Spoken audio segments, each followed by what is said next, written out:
how I was nearly kidnapped as a child. I was visiting my grandfather for some sort of family get-together and cookout when I was around 9 years old.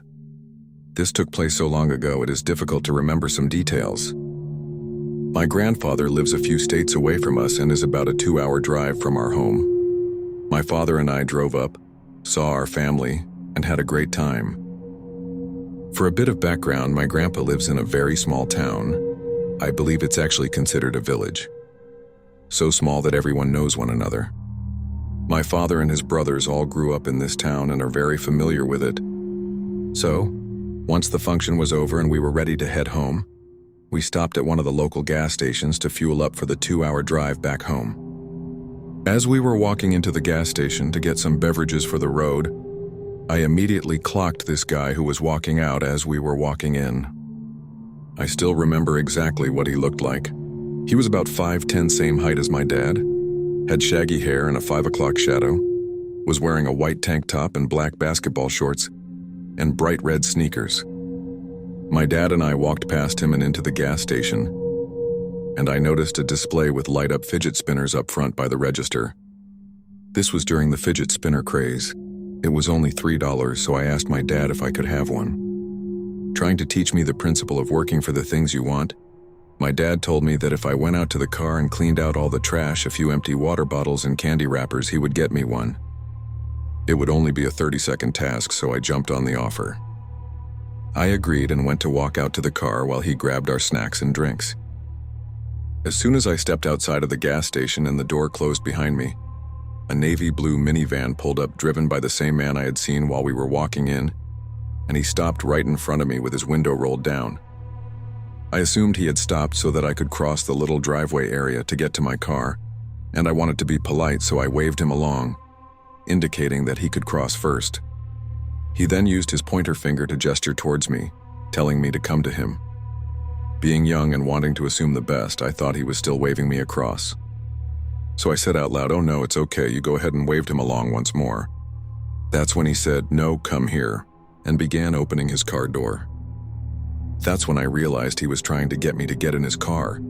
I panicked and screamed something along the lines of, "Fuck no," and turned around and ran back inside the gas station. I began to grow more panicked once I got back inside the gas station. My father was up front by the register when I had walked out, but now he was nowhere to be seen. So I screamed for him at the top of my lungs, gaining the attention of the other people in the gas station. My dad came running from the back end of the gas station where the drink coolers were and asked me what was wrong. I explained the situation to him in between sobs. As I was so shaken up at this point, I had begun to cry. The man at the register called the police. They eventually showed up and had me give a description of the man and his vehicle, as well as an official statement. Coincidentally, the police officer I gave my statement to used to be my father's babysitter when he has a kid, so he was very nice and patient with me. I'm sure my statement wasn't the most coherent given I was like 9 years old, but they ended up finding the guy and arrested him, not because of the kidnapping attempt, but because he had been cooking meth in his house. Not sure what happened as far as a trail or jail time, because we never got updated on the guy beyond that.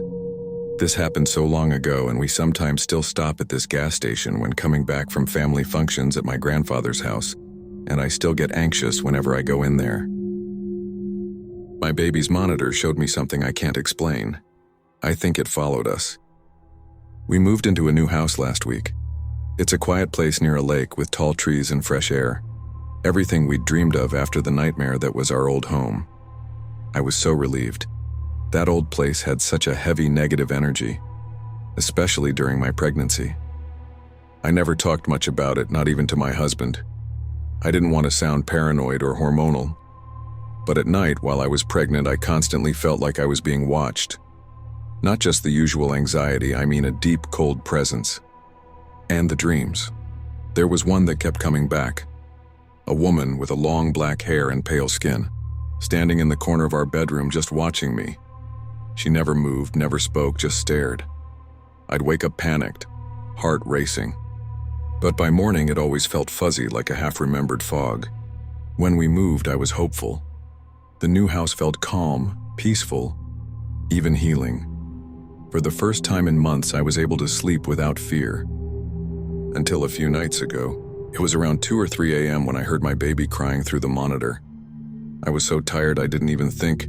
I just brought him into bed with me and fell back asleep. The next morning I opened the monitor app to check when exactly he woke up, just out of curiosity. What I saw made my blood run cold. Around 2:47 a.m., the monitor shows my baby shifting in the cradle. A few seconds later, someone walks into frame. A woman. Long black hair, pale face, wearing what looked like a tattered white dress. She didn't touch anything. She just stood there beside the cradle, looking down at my baby. And then, slowly, she turned her head, directly at the camera. She stared into the lens for what felt like forever. Then, she vanished. No footsteps, no door creak, nothing. I sat there frozen, watching that footage over and over. It's her, the same woman from my dreams, from the old house. We moved, we changed everything, but she followed us. Since that night, I haven't slept properly. I keep the baby in our bed. I check the monitor constantly. My husband thinks it's just stress, maybe some glitch in the footage. But I know what I saw. I don't even feel safe in the daylight anymore. Someone broke into my house and tried to find me.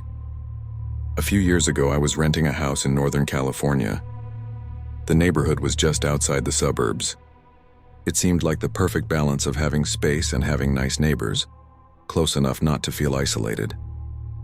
The area had no streetlights, so it was very dark at night, especially if there were clouds blocking the moonlight. It didn't bother me, though. It made my little house feel even more quaint on dark nights. I got home from work one day in midwinter. It was a cloudy night, so pulling up to my house, I saw only what my headlights and front porch light illuminated. When I got out of my car, I caught a whiff of cigarette smoke. That was odd, as I had never smelled that before around that house. I didn't see anyone nearby, so I ignored it and went inside. I had just got off a shift with a few hours of overtime, so I felt pretty tired. Even though it wasn't even 7 yet, I decided to take a shower and call it a night. I woke up sometime later, sure that I had heard a noise inside my house. I wasn't worried right away because my friend would sometimes stop by to use my shower after work on his way to his night classes. I even gave him a spare key so he could stop by even if I wasn't home. He would always text me to let me know beforehand, though, and I hadn't heard my phone go off. I reached over to my bedside table and picked up my cell phone to see if my friend had sent me a text. The bright light from my phone's screen and number pad blinded me. These were the days before phones had a light sensor that would dim the screen in the dark, and this particular phone was so bright I could use it as a flashlight. Through squinted eyes, I could make out that it was 9-something, but I couldn't tell if I had an unread text or not. I set my phone aside and called out my friend's name. There were a couple of seconds of silence before I heard loud footfalls as someone started running through the bottom floor of my house. I leapt out of bed and ran to the closet. They were already up the stairs by the time I had opened the door and stepped inside. That house had 3 rooms upstairs, 2 bedrooms on either side of the hallway, the one I was in and a spare, and a bathroom at the end. The bedroom doors were both closed, but the bathroom door was cracked open. I heard whoever was in my house thunder down the hallway past my door and into the bathroom. Thank God he did. That gave me enough time to open the attic access in the ceiling of my closet and hoist myself up. I had just started to lift myself up when the person ran back out of the bathroom. My feet were barely inside of the attic when my bedroom door burst open. I heard footsteps run into my room and stop. When they didn't see me in that room, they ran back to the hallway and into the other room, which just had boxes stacked in a corner, some weights, and a table where I painted my miniature models. I guess they decided that if someone were hiding, it would be in the bedroom, because they charged back into my room and turned on the light. A moment later, the closet door was ripped open. I was crouched in my attic just a foot or so away from the access, so I could try to stop them if they started to climb up. From my vantage point, all I could see was from about their knee down. They were wearing dirty blue jeans with frayed cuffs and worn work boots. After a few seconds of looking in the closet, they stepped away and I heard a loud crash come from my room, followed by a scream of frustration and anger. That scream was the most unnerving part of the incident for me. It reminded me far too much of my stepfather, who would scream in a similar way when he lost his temper. He would eventually be put in a mental hospital for several mental disorders that resulted in erratic and violent tendencies. The man in my house ran back down the stairs. I heard crashes and clatters as things were thrown around and furniture was knocked over. I stayed crouched in the attic. I had left my cell phone when I ran for the closet, and I wasn't certain I could climb down without him hearing. After some time, the noises stopped. I started counting slowly. When I reached 1,000, I decided it was safe enough to climb down and call the police. The first thing I noticed when I exited the closet was the intruder had flipped my bed over, I assume in an attempt to find me. That was the loud noise I had heard after he stepped away from the closet. I couldn't find my cell phone, so I went to the landline by the bed and called the police. I waited in my room until I heard them call out from downstairs. The first floor was a mess, but I'd expected that. Chairs had been knocked over, the sofa had been flipped. All the books, pictures, and knickknacks I had on my shelves were strewn across the floor. The cupboards in the kitchen had been opened, and all the boxed and canned foods had been thrown to the ground. As far as I could tell, though, the only thing missing was a single knife out of the wooden block in my kitchen. The police checked the house from top to bottom. They found that the side door had been forced open by something like a crowbar.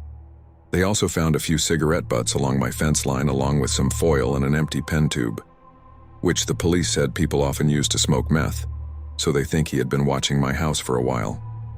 I realized that he must have been out there smoking a cigarette when I got home. They collected up the evidence and told me I should stay with family or friends that night and get that door fixed as soon as possible. I opted to just not sleep. I moved a shelf over to block the broken door and spent the next couple hours cleaning things up.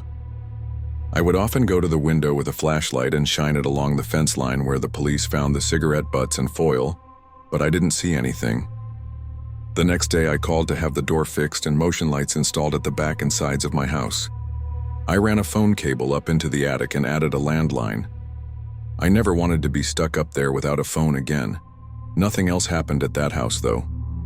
I lived there another 3 years without incident. One more precaution I took was practicing getting out of my bed, going to my closet and climbing into the attic as quickly and quietly as possible. I even kept at it when I moved, except now I go to a crawl space at the back of the closet instead of the attic. I try not to think about what would have happened if I had been a bit slower getting to the attic, or if he hadn't gone into the bathroom at the end of the hall first. This happened around 2007 or 2008. My stepbrother and I were sitting on my dad's porch, watching his house while he and my stepmom were on vacation. We were smoking weed and cigarettes when a strange guy walked up through the backyard and up to the porch and asked to use our phone. We were already creeped out but thought maybe he needed to call a ride or something, so we gave him the cordless phone. He proceeded to call one of those chat lines you may have seen on late-night TV commercials and said something about getting some bitches over to our place. We told him we were not interested and asked for the phone back. He ignored us and kept trying different numbers. We reiterated that we were not interested and asked for the phone back again. He started getting pissed and mumbled something. We asked for the phone back again, and he started getting aggressive, so we both went back into the house and locked the door. He proceeded to stand a few inches away from the back door. We just locked and just stared through the window for what seemed like forever. We could call the cops because we didn't have cell phones at the time, and this fucking creep still had the cordless phone on whatever he called. We were really freaking out. He walked around to the front door and tried to open it.